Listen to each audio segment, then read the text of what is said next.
ஆசியாவின் மிகப்பெரிய கால்நடை பண்ணை எங்கு அமைந்துள்ளது? ஒசூர், கிருஷ்ணகிரி, தமிழ்நாடு. 1641 ஏக்கர். உலகில் மிக அதிக கால்நடைகள் உள்ள நாடு எது?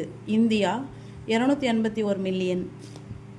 உலகின் பாரம்பரிய வனவியல் இடமாக யுனெஸ்கோவால் அறிவிக்கப்பட்ட தேசிய பூங்கா எது? காசிரங்கா தேசிய பூங்கா, அஸ்ஸாம் மாநிலம். ஒற்றை கொம்பு காண்டாமிருகம் உள்ளது. வெண்மை புரட்சியின் தந்தை யார்? டாக்டர் வர்கீஸ் குரியன். இயற்கை இனிப்பு எது? தேன்.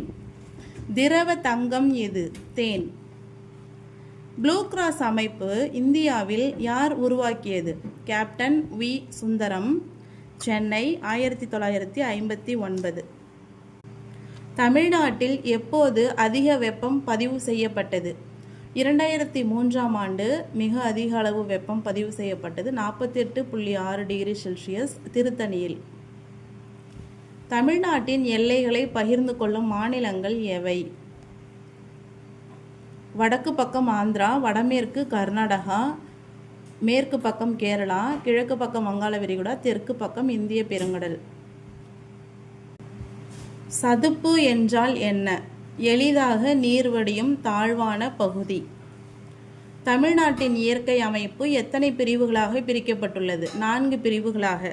அவை மலைகள், பீடபூமிகள், சமவெளிகள், கடற்கரை. தமிழ்நாட்டின் கடற்கரை எத்தனை மாவட்டங்களோடு பகிரப்பட்டுள்ளது? 14 மாவட்டங்களோடு தமிழ்நாட்டின் கடற்கரை பகிரப்பட்டுள்ளது. மரங்களின் உச்சி கிளைகள் இணைந்து ஒரு சங்கிலி போல உருவாவதற்கு பெயர் என்ன? விதானம். தமிழ்நாட்டில் நிலவும் காலநிலை என்ன? வெப்பமண்டல காலநிலை. சதுப்பு நில காடுகளின் வேறு பெயர்கள் என்ன?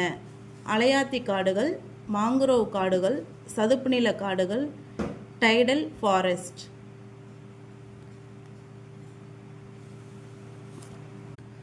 தமிழ்நாட்டின் உயரமான அருவிகளில் முதன்மையானது எது?